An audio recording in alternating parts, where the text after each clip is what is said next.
1 Kings 9. When Solomon had finished the building of Yahweh's house, the king's house, and all Solomon's desire which he was pleased to do, Yahweh appeared to Solomon the second time, as he had appeared to him at Gibeon. Yahweh said to him, I have heard your prayer and your supplication that you have made before me. I have made this house holy, which you have built, to put my name there forever, and my eyes and my heart shall be there perpetually. As for you, if you will walk before me as David your father walked, in integrity of heart and in uprightness, to do according to all that I have commanded you, and will keep my statutes and my ordinances, then I will establish the throne of your kingdom over Israel forever, as I promised to David your father, saying, There shall not fail from you a man on the throne of Israel. But if you turn away from following me, you or your children, and not keep my commandments and my statutes, which I have set before you, but go and serve other gods and worship them, then I will cut off Israel out of the land which I have given them, and I will cast this house, which I have made holy for my name, out of my sight, and Israel will be a proverb and a byword among all peoples. Though this house is so high, yet everyone who passes by it will be astonished and hiss, and they will say, Why has Yahweh done this to this land and to this house? And they will answer, Because they abandoned Yahweh their God, who brought their fathers out of the land of Egypt, and embraced other gods, and worshipped them, and served them. Therefore Yahweh has brought all this evil on them. At the end of 20 years, in which Solomon had built the two houses, Yahweh's house and the king's house, now Hiram the king of Tyre had furnished Solomon with cedar trees and cypress trees, and with gold, according to all his desire. King Solomon gave Hiram 20 cities in the land of Galilee.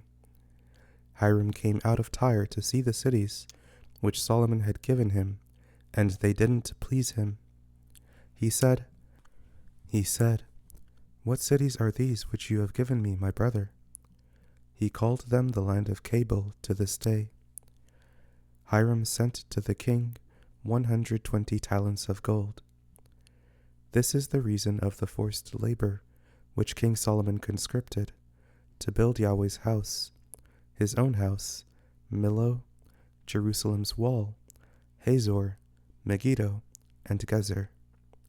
Pharaoh king of Egypt had gone up, taken Gezer, burned it with fire, killed the Canaanites who lived in the city, and given it for a wedding gift to his daughter, Solomon's wife.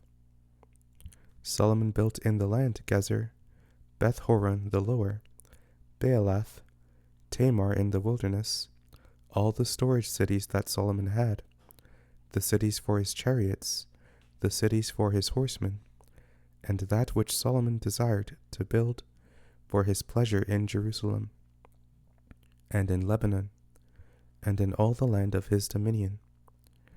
As for all the people who were left of the Amorites, the Hittites, the Perizzites, the Hivites, and the Jebusites, who were not of the children of Israel, their children who were left after them in the land, whom the children of Israel were not able utterly to destroy, of them Solomon raised a levy of bondservants to this day.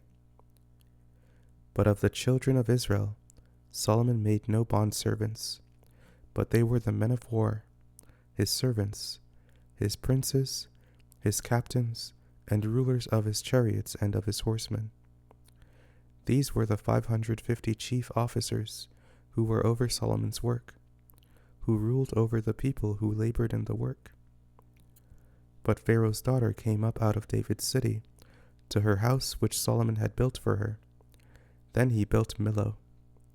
Solomon offered burnt offerings and peace offerings on the altar, which he built to Yahweh 3 times per year, burning incense with them on the altar that was before Yahweh. So he finished the house.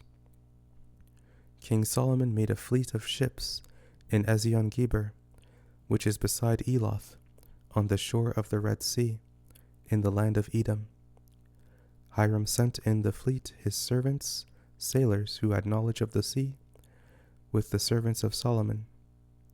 They came to Ophir, and fetched from there gold, 420 talents, and brought it to King Solomon.